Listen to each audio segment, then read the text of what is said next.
Assalamualaikum warahmatullahi wabarakatuh. Waalaikumsalam warahmatullahi wabarakatuh. Ya, selamat siang dan salam sejahtera untuk kita semua. Tabi pun.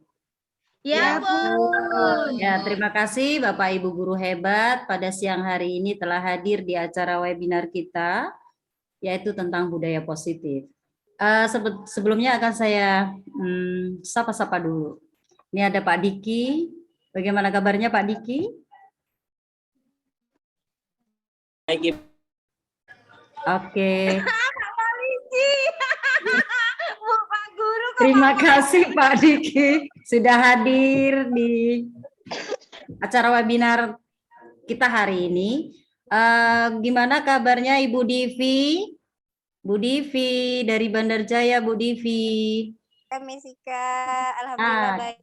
Alhamdulillah, senang sekali dengar suara Mbak Divi ya. Oke, Mbak Dini, Ibu Dini Atika Sari. Ibu Dini. Mana Ibu Dini?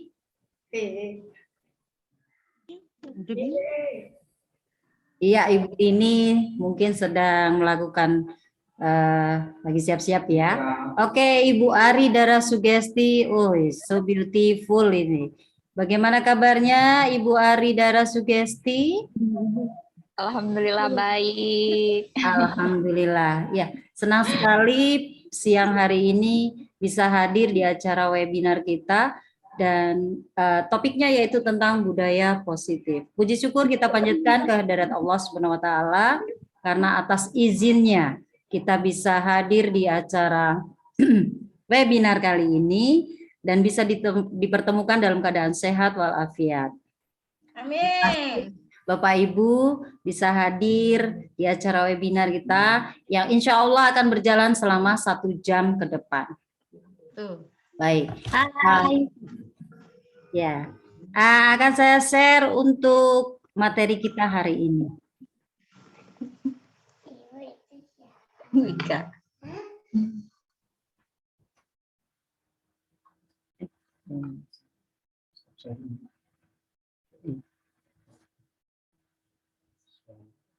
Share screen. Please.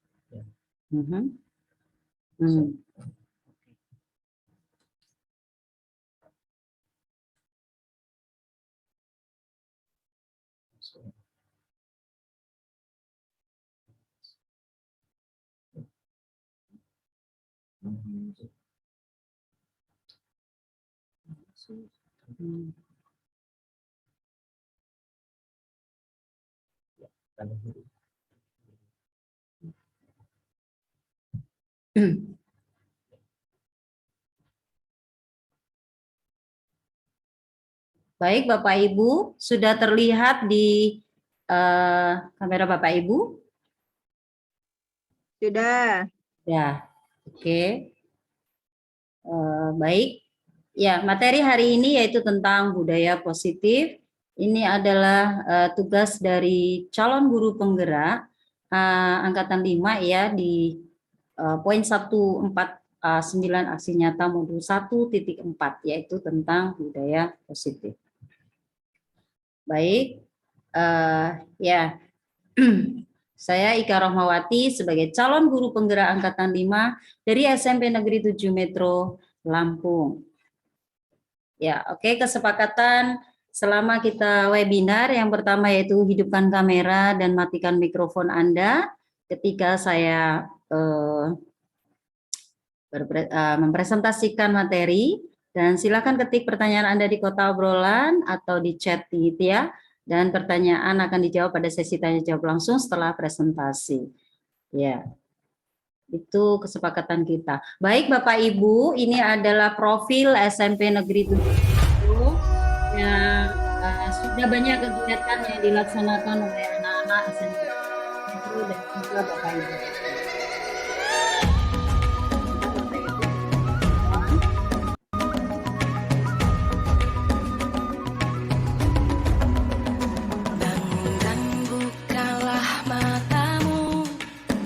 Saatnya meraih mimpi.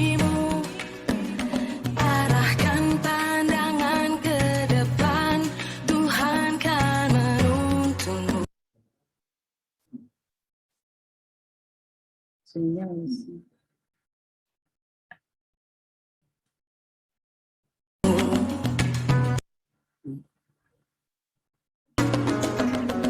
Sadarilah masa berganti, tantangan kan kita hadapi, bergandeng tangan untuk negeri, era kita menanti berseri. Kita belajar Pancasila, kita bernafas dalam sila-silanya. Kita belajar Pancasila, ayo kita jaga untuk Indonesia. Bersatu dalam perbedaan, berpegang tangan dan berlari. Singkirkan egomu, oh kawan, demi negeri ini. Jadilah generasi emas, cerdas berkarakter itu kita. Berjuang dan harus berani, kita terus torehkan prestasi.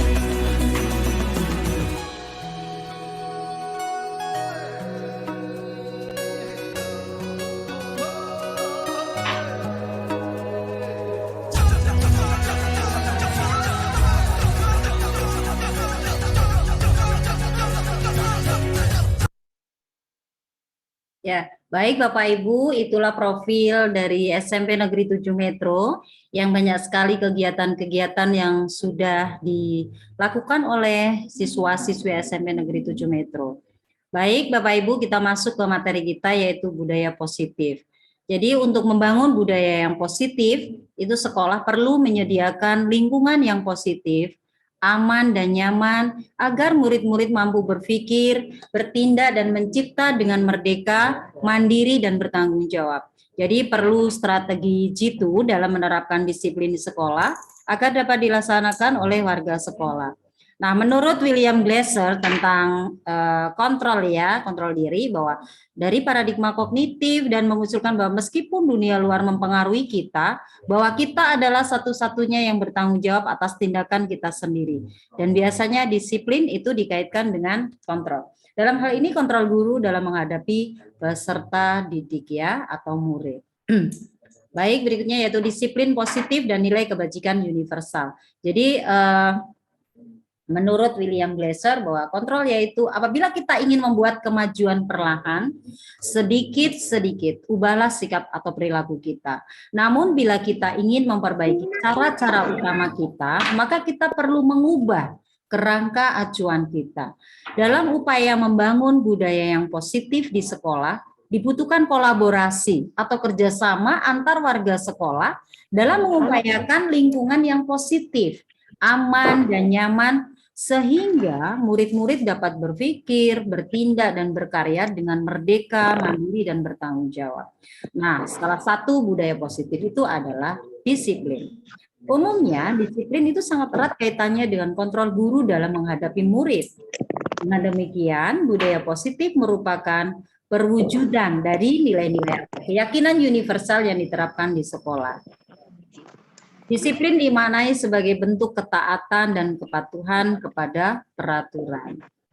Oke, sekarang kita lihat pendekatan teori kontrol Stephen R. Covey, yaitu Principle Center Leadership, itu tahun 1991, mengatakan bahwa bila kita ingin membuat kemajuan perlahan, sedikit-sedikit, ubahlah sikap kita atau perilaku kita. Namun, bila kita ingin memperbaiki cara-cara utama kita, maka kita perlu mengubah kerangka acuan kita. Ubahlah bagaimana kita melihat dunia, bagaimana kita berpikir tentang manusia. Ubahlah paradigma kita, skema pemahaman dan penjelasan aspek-aspek tertentu tentang realitas. Baik Bapak Ibu, selanjutnya yaitu disiplin diri. Bapak pendidikan kita yaitu Bapak Ki Hajar Dewantara menyatakan bahwa di mana ada kemerdekaan, Disitulah harus ada disiplin yang kuat. Sungguh pun disiplin itu bersifat self-disiplin, yaitu kita sendiri yang mewajibkan kita dengan sekeras-kerasnya. Tetapi itu sama saja. Jikalau kita tidak cakap melakukan self-disiplin, wajiblah penguasa lain mendisiplinkan diri kita. Dan peraturan demikian itulah yang harus ada di dalam suasana yang merdeka. Selanjutnya Bapak Ibu, sebetulnya apa sih disiplin itu? Jadi disiplin yaitu suatu kesadaran seseorang untuk mau dan mampu mengendalikan diri dan mematuhi aturan atau nilai-nilai yang telah disepakati. Sedangkan tujuan dari disiplin yaitu diantaranya untuk menaklukkan kuasa kemauan di dalam diri sendiri, agar seseorang dapat menjadi pemerintah atas dirinya sendiri. Dan untuk memperbaiki kebiasaan seseorang, untuk menciptakan dan mengembangkan suatu keteraturan dalam berbagai tindakan manusia, serta memberikan sasaran tertentu yang ingin dicapai. Baik, selanjutnya nilai-nilai kebajikan. Sebetulnya apa sih nilai-nilai kebajikan itu? Yaitu sifat-sifat positif manusia yang merupakan tujuan mulia yang ingin dicapai setiap individu. Jadi menurut William Glasser pada teori kontrol 1984 menyatakan bahwa setiap perbuatan memiliki suatu tujuan. Dan selanjutnya menurut Diana Gosen 1998 mengemukakan bahwa dalam mengaitkan nilai-nilai kebajikan yang diyakini seseorang, maka motivasi intrinsiknya, apa motivasi intrinsik? Itu motivasi yang ada dari dalam seseorang, itu akan terbangun. Sehingga menggerakkan motivasi dari dalam untuk dapat mencapai tujuan mulia yang diinginkan. Nah, salah satunya dari nilai-nilai kebajikan yang ingin dicapai oleh setiap anak Indonesia, yaitu yang kita kenal dengan profil pelajar Pancasila. Jadi bisa disimpulkan bahwa sebagian organisasi atau institusi itu saling memiliki nilai-nilai kebajikan yang sama, karena nilai-nilai tersebut bersifat universal dan lintas bahasa, suku bangsa, agama, maupun latar belakang. Oke, baik Bapak Ibu guru hebat, bahwa nilai-nilai kebajikan dari 6 institusi atau organisasi atau yang kita kenal dengan untuk anak-anak Indonesia itu profil pelajar Pancasila itu terdiri dari 6, yaitu yang pertama beriman, bertakwa kepada Tuhan Yang Maha Esa dan berakhlak mulia. Yang kedua mandiri, bernalar kritis, berkebinekaan global, bergotong royong, dan juga kreatif.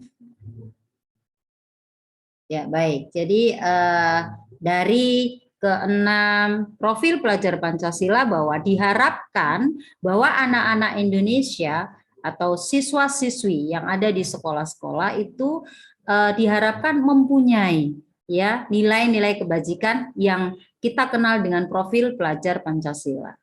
Baik, selanjutnya Bapak Ibu, di sini ada teori motivasi. Sebetulnya apa sih motivasi itu sendiri? Bahwa motivasi adalah itu apa? Dorongan ya. Jadi dorongan. Motivasi yang paling banyak mendasari perilaku murid di sekolah saat ini adalah untuk menghindari hukuman atau ketidaknyamanan. Jadi pada dasarnya setiap murid itu tidak ingin mendapat hukuman jika melakukan pelanggaran, sehingga mereka mau berperilaku sesuai aturan. Jadi karena takut dihukum, mereka itu melakukan mentaati peraturan itu sebetulnya karena mereka itu takut. Karena apa? Motivasinya bukan dari dalam diri mereka. Jadi tindakan mentaati peraturan bukan tumbuh dari diri sendiri, ya, atau dilakukan dengan ikhlas dengan nilai-nilai yang sudah tertanam dalam dirinya, atau yang disebut kita motivasi internal. Nah, peran kita sebagai pendidik, bagaimana kita menanamkan sikap disiplin kepada siswa tanpa merasa adanya keterpaksaan dari orang lain, yaitu dengan cara melalui pembiasaan budaya positif. Nah, kita kenal ada 3 teori motivasi di sini. Yang pertama memang untuk menghindari ketidaknyamanan atau hukuman. Yang sudah saya jelaskan bahwa anak-anak itu melakukan atau mentaati peraturan itu karena untuk menghindari hukuman atau ketidaknyamanan. Yang kedua, untuk mendapatkan imbalan atau penghargaan dari orang lain. Jadi satu tingkat di atas motivasi yang pertama, di sini orang berperilaku itu untuk mendapatkan imbalan atau penghargaan dari orang lain. Nah, orang dengan motivasi ini akan bertanya, apa yang akan saya dapatkan apabila saya melakukannya? Nah, mereka melakukan sebuah tindakan untuk mendapatkan pujian dari orang lain yang menurut mereka penting dan mereka letakkan dalam dunia berkualitas mereka. Mereka juga melakukan sesuatu untuk mendapatkan hadiah, pengakuan, ataupun imbalan. Nah, motivasi ini yang disebut dengan motivasi eksternal, jadi dorongan dari luar. Nah, yang ketiga, untuk menjadi orang yang mereka inginkan dan menghargai diri sendiri dengan nilai-nilai yang mereka percaya. Orang dengan motivasi ini akan bertanya, akan menjadi orang seperti apa jika saya melakukannya? Mereka melakukan sesuatu karena nilai-nilai yang mereka yakini dan hargai. Dan mereka melakukannya karena mereka ingin menjadi orang yang melakukan nilai-nilai yang mereka yakini tersebut. Nah, motivasi yang akan membuat seseorang memiliki disiplin positif karena motivasi berperilakunya bersifat internal atau dari dalam diri murid atau siswa ya. Jadi bukan dari eksternal. Nah, inilah yang tujuan dari disiplin positif. Baik Bapak Ibu, kita akan mengenal istilah dengan hukuman dan penghargaan serta restitusi. Nah, apa itu hukuman? Jadi tindakan terhadap suatu pelanggaran pada umumnya berbentuk hukuman atau konsekuensi. Jadi kalau kamu melakukan hal ini, maka kamu akan mendapatkan hukuman ini. Nah, itu konsekuensinya. Kamu melakukan tidak mematuhi peraturan sekolah ini. Jadi nanti kamu akan mendapatkan hukuman ini. Jadi hukuman itu bersifat tidak terencana atau tiba-tiba. Anak atau murid itu tidak tahu apa yang akan terjadi dan tidak dilibatkan. Hukuman itu bersifat satu arah dari pihak guru yang memberikan dan murid hanya menerima suatu hukuman tanpa melalui suatu kesepakatan. Jadi atau pengarahan dari pihak guru, baik sebelum atau sesudahnya. Nah, jadi efek dari hukuman itu apa?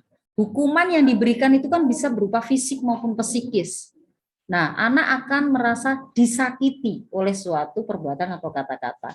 Jadi kalau kita sebagai guru itu sering sekali, ya yang jelas zaman dulu saya sekolah juga begitu. Jadi kalau kita melanggar peraturan atau melakukan hal-hal yang tidak sesuai yang diharapkan guru, itu pasti kita akan mendapatkan hukuman. Oke. Berikutnya yaitu konsekuensi. Sementara disiplin dalam bentuk konsekuensi itu sudah terencana. Jadi bedanya kalau hukuman itu kan tidak terencana. Anak melakukan kesalahan, langsung kita hukum. Itu yang hukuman. Nah, kalau konsekuensi itu sudah terencana ataupun sudah disepakati. Sudah dibahas dan disetujui oleh murid dan guru. Nah, pada umumnya bentuk-bentuk konsekuensi dibuat oleh pihak guru atau sekolah. Dan murid sudah mengetahui sebelumnya konsekuensi yang akan diterima bila ada pelanggaran.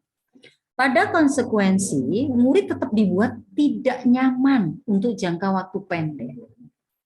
Konsekuensi biasanya diberikan berdasarkan suatu data yang umumnya dapat diukur. Misalnya, setelah 3 kali tugasnya tidak diselesaikan, maka pada batas waktu yang diberikan akan mendapatkan hukuman misalnya gitu ya. Jadi ada konsekuensinya gitu. Baik Bapak Ibu guru yang hebat, berikutnya yaitu restitusi. Apa restitusi itu? Jadi restitusi yaitu proses menciptakan kondisi bagi murid untuk memperbaiki kesalahan mereka. Sehingga mereka bisa kembali pada kelompok mereka dengan karakter yang lebih kuat. Jadi restitusi itu apa ya, maksudnya the best way gitu ya, untuk misalnya anak melakukan kesalahan. Jadi tidak langsung dihukum, tapi kita perbaiki, kita lakukan restitusi untuk mereka. Nah, restitusi itu juga merupakan proses kolaboratif yang mengajarkan murid untuk mencari solusi untuk masalah mereka dan membantu murid berpikir tentang orang seperti apa yang mereka inginkan dan bagaimana mereka harus memperlakukan orang lain. Baik, Bapak Ibu, selanjutnya ya, dihukum oleh penghargaan.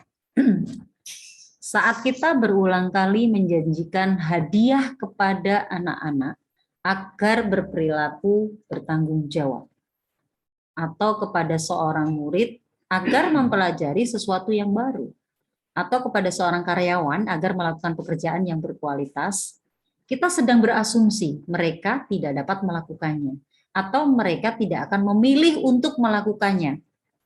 Ini menurut Alfikon. Nah, sering kan kita berpikir bahwa anak ini nanti kita kasih tugas ini, kok kayaknya nggak bisa ya mengerjakan sesuatu. Yang kita harapkan itu kayaknya nggak bisa. Akhirnya kita iming-iming, kita kasih penghargaan. Baik anak-anak, kalau kalian nanti bisa mengerjakan hal ini dengan hebat, dengan semangat, dengan bagus, dan hasilnya maksimal, maka akan Ibu beri hadiah. Nah, jadi di situ. Menurut Alfikon itu contohnya seperti itu. Jadi Alfikon pun mengemukakan baik penghargaan maupun hukuman itu adalah cara-cara mengontrol perilaku seseorang yang menghancurkan potensi untuk pembelajaran yang sesungguhnya. Jadi menurut Kon itu secara ideal tindakan belajar itu sendiri adalah penghargaan sesungguhnya. Jadi menurut Alfikon bahwa dihukum oleh penghargaan itu maksudnya bahwa kalau kita memberikan tugas kepada siswa dan kita akan beri reward atau iming-iming ataupun penghargaan kepada seseorang itu sesungguhnya sebetulnya menghancurkan potensi untuk pembelajaran yang sesungguhnya. Ya. Baik Bapak Ibu, selanjutnya yaitu bahwa pengaruh jangka pendek dan jangka panjang. Jadi penghargaan itu efektif jika kita menginginkan seseorang melakukan sesuatu yang kita inginkan dalam jangka waktu pendek. Nah, jika kita menggunakan penghargaan lagi dan lagi, maka orang tersebut itu akan bergantung pada penghargaan yang diberikan, serta kehilangan motivasi dari dalam. Jadi tidak dari dalam dirinya sendiri yang muncul, saya melakukan hal ini karena saya ingin mengharapkan sesuatu gitu. Ya. Jadi jika kita mendapatkan penghargaan untuk melakukan sesuatu yang baik, maka selain kita senantiasa berharap mendapatkan penghargaan tersebut lagi, kita pun menjadi tidak menyadari tindakan baik yang kita lakukan. Oke. Baik, akan saya jelaskan tentang penghargaan yang tidak efektif. Jadi suatu penghargaan adalah suatu benda atau peristiwa yang diinginkan, yang dibuat dengan persyaratan. Jadi hanya jika Anda melakukan hal ini, maka Anda akan mendapatkan penghargaan yang diinginkan. Gitu. Jadi mengapa penghargaan itu tidak efektif? Jika saya mengharapkan suatu penghargaan dan tidak mendapatkannya, maka saya akan kecewa dan berkecil hati. Serta kemungkinan lain kali saya tidak akan berusaha sekeras sebelumnya. Jadi itu tidak efektifnya di situ.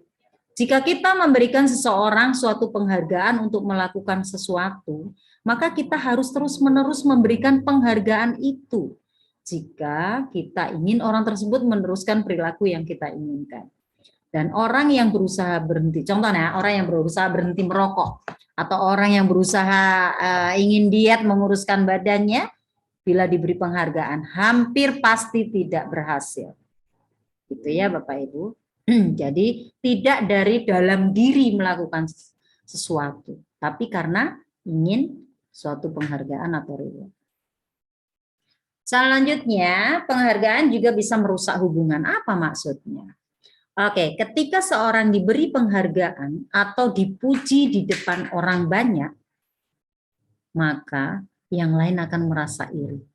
Dan sebagian dari mereka akan tidak menyukai orang yang diberikan penghargaan tersebut. Nah, jika seorang guru sering memberikan penghargaan kepada murid-muridnya, besar kemungkinan murid-muridnya termotivasi hanya untuk menyenangkan gurunya. Mereka tidak akan bersikap jujur kepada guru tersebut. Selanjutnya, penghargaan menciptakan persaingan di dalam kelas dan persaingan yang menciptakan kecemasan. Ya, karena ada rasa di dalam hati itu iri-irian gitu antara murid.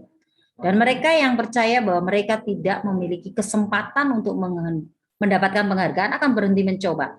Jadi ada murid yang selalu karena dia pinter terus berusaha untuk mendapatkan penghargaan. Nah, untuk ada anak siswa atau anak-anak yang tidak maksudnya tidak maksimal untuk bisa mendapatkan penghargaan itu akhirnya apa? Enggak lah, saya sudah aja.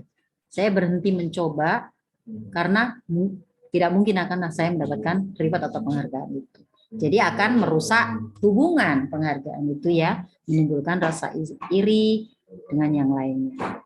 Baik, penghargaan juga menurunkan kualitas, maksudnya pengamatan dilakukan pada sekelompok mahasiswa yang sedang kerja praktik ya, ini contohnya di sebuah surat kabar universitas, saat itu mereka sedang belajar menuliskan sebuah artikel tentang sebuah judul berita utama. Nah, seiring waktu mahasiswa tersebut semakin mampu bekerja dengan cepat, kemudian ada beberapa mahasiswa yang dibayar untuk setiap judul berita utama yang mereka mampu hasilkan. Dan setelah beberapa lama mahasiswa yang dibayar ini hasil kinerjanya berhenti berkembang. Sementara ya mereka yang tidak menerima bayaran terus berupaya mengasah diri menjadi lebih baik. Jadi penghargaan itu menurunkan kualitas. Oke, berikutnya penghargaan juga mematikan kreativitas. Jadi murid-murid diminta berpikir mengenai hadiah atau penghargaan yang bisa mereka dapatkan bila berhasil menuliskan sebuah puisi. Ini contohnya. Kreativitas kelompok murid-murid ini menjadi berkurang dibandingkan dengan yang tidak diberitahukan tentang hadiah yang bisa mereka terima. Nah, penelitian menunjukkan bahwa pekerjaan seni atau sebuah penulisan cerita menjadi kurang kreatif bila dijanjikan sebuah hadiah atau penghargaan. Nah, dalam tugas-tugas memecahkan masalah, para murid juga memakan waktu lebih lama dan memberikan jalan keluar kurang kreatif saat mereka dijanjikan suatu penghargaan. Baik, penghargaan juga menghukum. Apa maksudnya ini? Penghargaan menghukum mereka yang tidak mendapatkan penghargaan. Misalnya dalam sistem ranking, mereka yang mendapatkan ranking kedua akan merasa paling dihukum. Memberikan penghargaan dan hukuman adalah hal yang sama karena keduanya mencoba mengendalikan perilaku seseorang. Nah, karena orang pada dasarnya tidak suka dikendalikan dalam jangka waktu lama, penghargaan akan terlihat sebagai hukuman.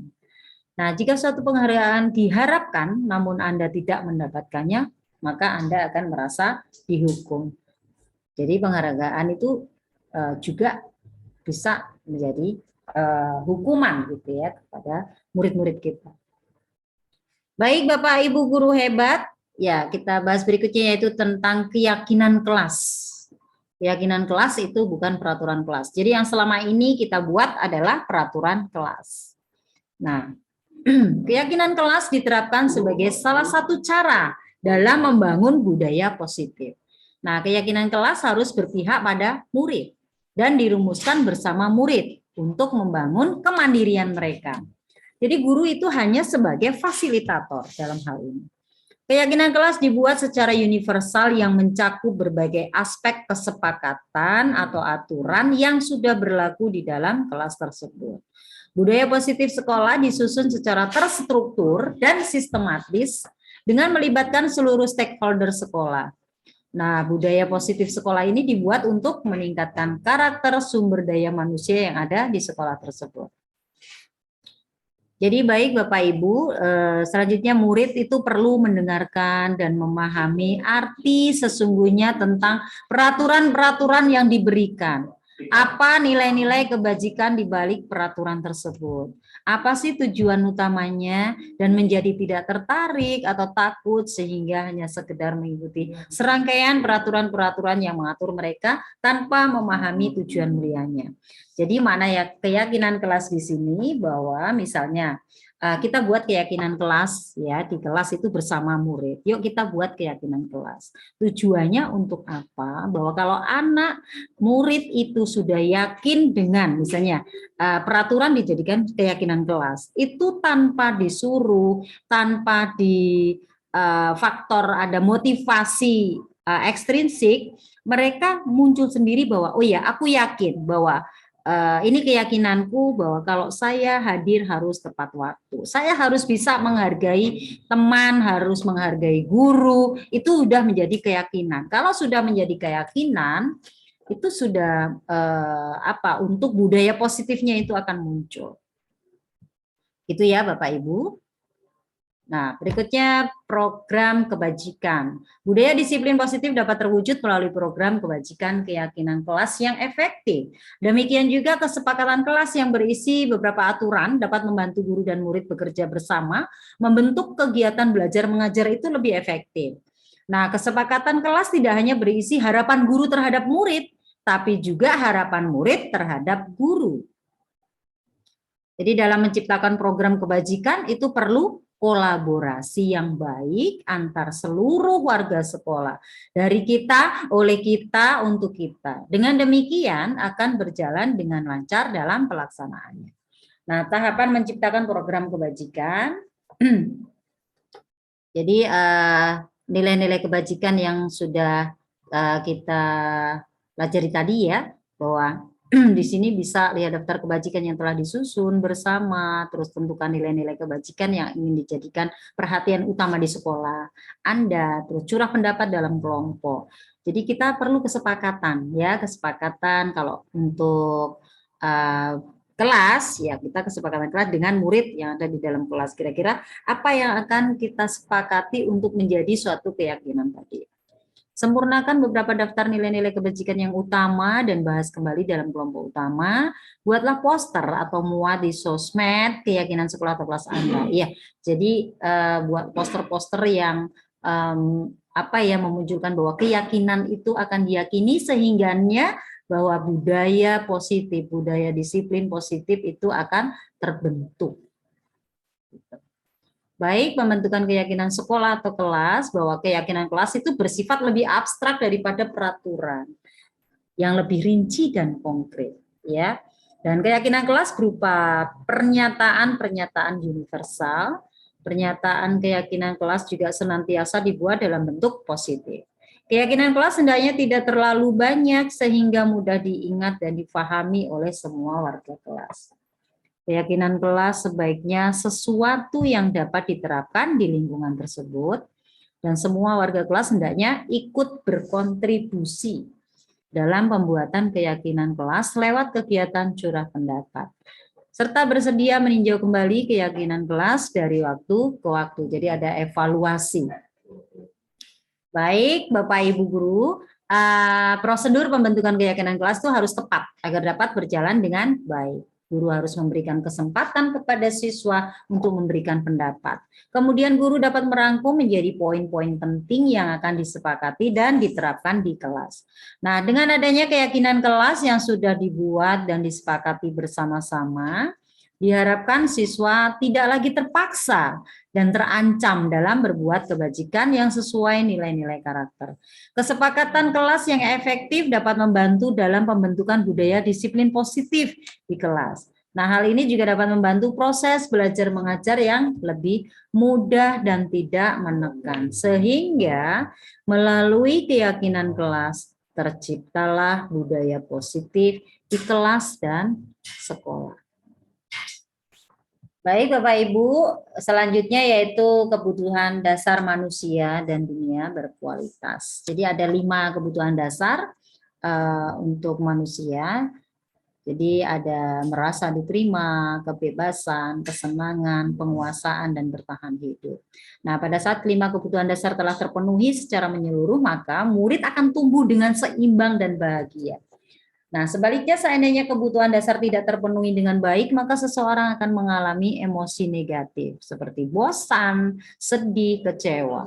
Jadi Bapak Ibu guru juga harus introspeksi, selalu introspeksi bahwa kira-kira kebutuhan dasar anak itu terpenuhi atau tidak. Begitu ya. Sehingga kita tidak selalu menyalahkan anak, menyalahkan murid di kelas. Karena apa? Guru memang inginnya itu selalu apa yang diharapkan guru itu terpenuhi.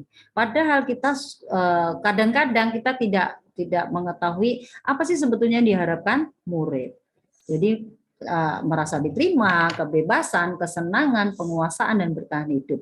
Itu jika tidak terpenuhi di anak gitu ya, di murid, maka mereka akan mengalami yang namanya bosan, sedih, kecewa begitu.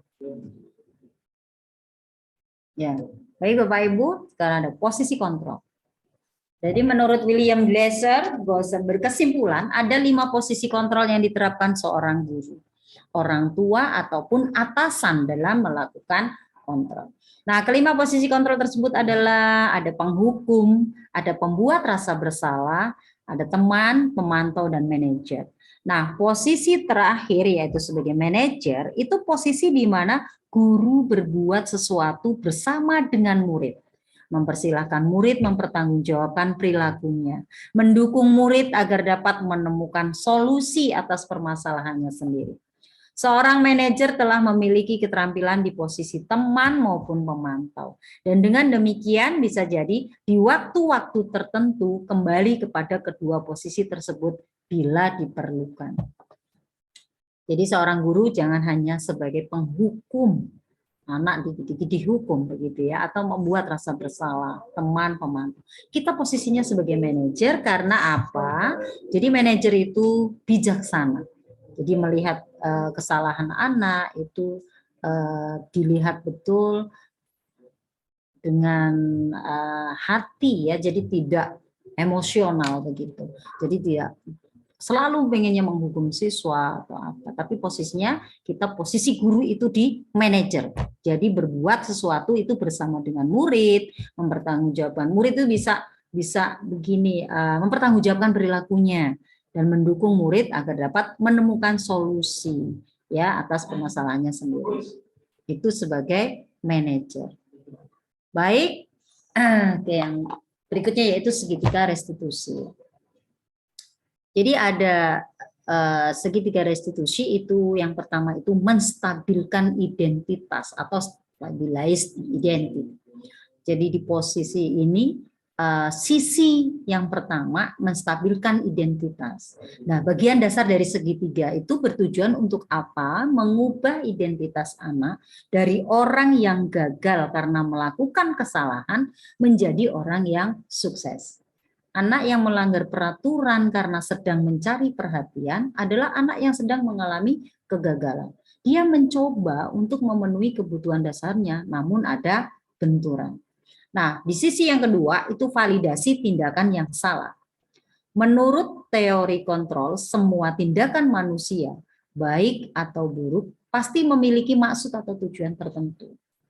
Seorang guru yang memahami teori kontrol pasti akan mengubah pandangannya dari teori stimulus, respons ke cara berpikir proaktif yang mengenali tujuan dari setiap tindakan. Nah, yang berikutnya di sisi ketiga itu menanyakan keyakinan atau seek the belief. Nah, teori kontrol menyatakan bahwa kita pada dasarnya termotivasi secara internal. Ketika identitas sukses telah tercapai di langkah pertama dan tingkah laku yang salah telah divalidasi langkah kedua, maka anak akan siap untuk dihubungkan dengan nilai-nilai yang dia percaya dan berpindah menjadi orang yang dia inginkan. Jadi ada 3 sisi ya pada segitiga restitusi. Oke, melalui restitusi ketika murid berbuat salah, guru akan menanggapi dengan cara yang memungkinkan murid untuk membuat evaluasi internal. tentang apa yang dapat mereka lakukan untuk memperbaiki kesalahan mereka dan mendapatkan kembali harga dirinya. Jadi restitusi itu menguntungkan korban, tetapi juga menguntungkan orang yang telah berbuat salah. Ini sesuai dengan prinsip dari teori kontrol William Glasser tentang solusi ya win-win solution gitu ya, solusi menang-menang gitu. Ya, baik Bapak Ibu, terima kasih atas perhatiannya. Jadi demikianlah presentasi yang bisa saya sampaikan tentang budaya positif. Jadi kalau ada pertanyaan dari Bapak Ibu dipersilakan.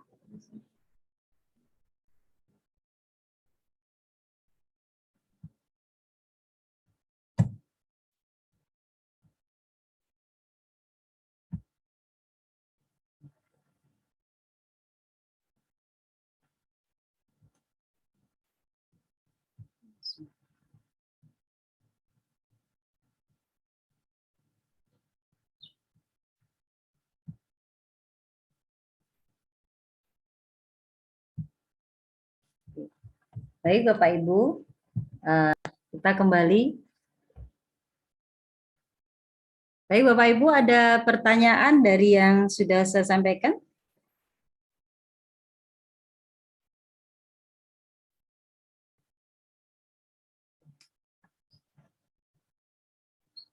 Ya. Gimana Ibu Dwi? Ibu Divi, Ibu Divi, Ibu Divi. Ibu Divi, mana Ibu Divi? Ya, Miss. Iya, Ibu Divi, menurut Ibu Divi gimana dengan penjelasan tadi tentang budaya positif? Ya, sudah cukup bagus sih, Miss. Sudah ini apa? Ya, jadi gini ya Bu Divi ya, jadi kalau kita di sekolah yang selama ini kita lakukan, kalau anak melakukan kesalahan langsung dihukum gitu ya? Enggak dong, Miss. Oh Ini enggak. dulu. Iya, jadi Enggak langsung dihukum. pastinya bagaimana itu Ibu Divi? Kalau ada murid kita yang misalnya nih, misal harusnya pakai sepatu warna black, ternyata dia pakai sepatunya warna white. Nah, itu gimana menurut Ibu Divi? Ya, kita kasih tahu dulu bahwa itu tidak benar gitu ya. Kita kasih tahu apa dengan cara berkomunikasi dulu, jangan langsung dihukum. Iya, bagus. Ya, jadi kita tidak menjatuhkan ya, Bu Divi ya. Jadi mereka juga kan punya hati, punya harga diri. Jadi kita juga harus menghargai juga. Kita tanya dulu alasannya apa sih gitu. Jadi jangan langsung dimarah, apalagi sampai langsung dilepas sepatunya dan seharian itu dia tidak boleh pakai sepatu. Jadi waktu itu di sekolah kita juga pernah terjadi seperti itu. Jadi ada guru yang karena tidak memakai sepatu sesuai aturan, akhirnya sepatunya dilepas dan seharian dia sampai pulang pun tidak boleh pakai sepatu. Jadi menurut Bu Divi itu gimana itu? Yang sudah dilakukan guru tersebut yang telah menghukum seperti itu ke murid yang telah melakukan kesalahan. Ya, kalau itu baru pertama kali sih kita memaklumi ya, Miss ya. Jadi atau mungkin dia alasan yang benar-benar ini ya akal gitu. Iya, diperbolehkan, cuman besok jangan diulang lagi. Gitu. Iya. Tapi kalau memang anak itu sudah kita tegur berkali-kali masih dipakai, ya memang harus gitu kan. Iya, betul Bu Devi. Jadi kita sebagai guru juga jangan terlalu kan kita harapannya sukanya murid itu pokoknya harus ngikutin guru gitu ya Bu Devi ya. Iya. Jadi selalu begitu. Sementara kita nggak pernah tanya bahwa apa sih sebetulnya maunya siswa ataupun murid. Terus sebetulnya kalau hukuman itu kita berikan kepada anak pun lama-lama gimana ya. Jadi kita memang harus bijaksana tadi. Posisi kita dikontrol sebagai apa tadi Bu Divi? Manajer ya. Jadi bukan sebagai Ya. penghukum, bukan sebagai pembuat merasa bersalah. Jadi kita Iya. sebagai posisinya sebagai manajer. Iya. Jadi memang segitiga restitusi tadi itu sangat yang menurut William Glasser itu solution, win-win solution tadi, bahwa antara yang jadi korban dan juga yang membuat salah itu akan diuntungkan karena sebagai guru kita bisa membuat semacam yang sebetulnya kalau mereka itu sudah melakukan kesalahan, itu mereka bisa mengevaluasi, oh iya aku telah berbuat salah, sebetulnya saya harusnya tuh begini. Jadi dikasih kesempatan seperti itu. Jadi jangan Iya. sampai bahwa ada murid yang maksudnya di dalam kelas itu membuat semua guru mapel itu kesel sama dia, dan akhirnya guru itu ngumpul terus kemudian ngeroyok. Nah itu betul-betul bukan guru posisi kontrol sebagai manajer, tapi sebagai penghukum ataupun pembuat kesalahan. Gitu ya Ibu Divi ya? Iya, Miss. Iya. Kira-kira ada permasalahan Bu Divi di kelas Ibu Divi? Ya, permasalahannya sih ya biasa sih, Miss, sebagai murid ya ada yang suka aktifnya luar biasa gitu ya, Miss ya. Iya, betul. Ya, paling itu sih, Miss, kalau permasalahan sama muridnya, ada yang kita lagi ngejelasin suka keluar masuk. Iya, kita juga sebagai guru mungkin gini ya Ibu Divi, bahwa kita pun harus sering-sering refleksi diri. Sebetulnya kenapa ya kok anak itu begini gitu ya. Jadi kita juga sebagai guru itu jangan selalu menyalahkan murid. Kita pun sebagai guru harus selalu introspeksi diri, evaluasi. Kenapa ya kok anak itu begini gitu. Jadi mudah-mudahan posisi guru sebagai manajer itu akan selalu kita bisa terapkan, sehingganya kondisi sekolah, kondisi kelas itu akan nyaman untuk anak-anak kita. Ya, kalau menurut Ibu Divi, gimana tentang keyakinan kelas? Keyakinan kelas seperti kesepakatan kelas gitu Ibu Divi. Jadi kita memang buat keyakinan kelas itu untuk membuat murid kita. Jadi tanpa terpaksa itu sudah diyakini sama dia. Contohnya untuk disiplin atau tepat waktu masuk kelas. Itu bagaimana caranya? Jadi memang kita harus sabar banget, apalagi murid-murid kita ya Bu Divi. Iya, ya terutama ya dari kitanya juga Betul. harus mencontohkan dulu gitu kan. Iya, betul sekali Bu Divi. Kita menteladani mereka, ya, memberi teladan, memberi contoh, begitu. Oke, terima kasih Bu Divi atas masukannya, atas luar biasa Bu Divi, terima kasih banyak. Baik Pak Dedi Ardiansa, tolong on kamera Pak Dedi.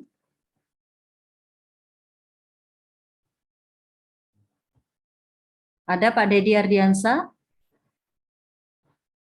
Bisa on cam dulu. Ya. Gimana kabarnya Pak Dedi? Sehat ya? Iya. Kalau menurut Pak Dedi sebagai guru, bagaimana pelaksanaan restitusi, segitiga restitusi itu di sekolah Bapak? Berjalan lancar bagi siswa-siswa yang bermasalah. Baik. Jadi posisi Pak Dedi sebagai apa di situ? Posisi kontrolnya? Sebagai manajer dong. Oke. Jadi kalau posisi sebagai manajer itu bagaimana Pak Dedi untuk siswa yang telah melakukan kesalahan? Dengan segitiga restitusi. Ya.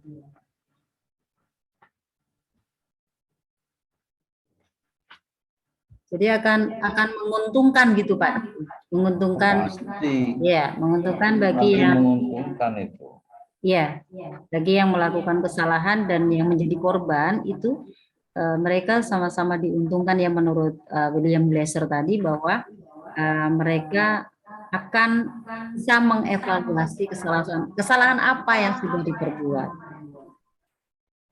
Itu ya Bapak Ibu. Ya Pak Dedi ya.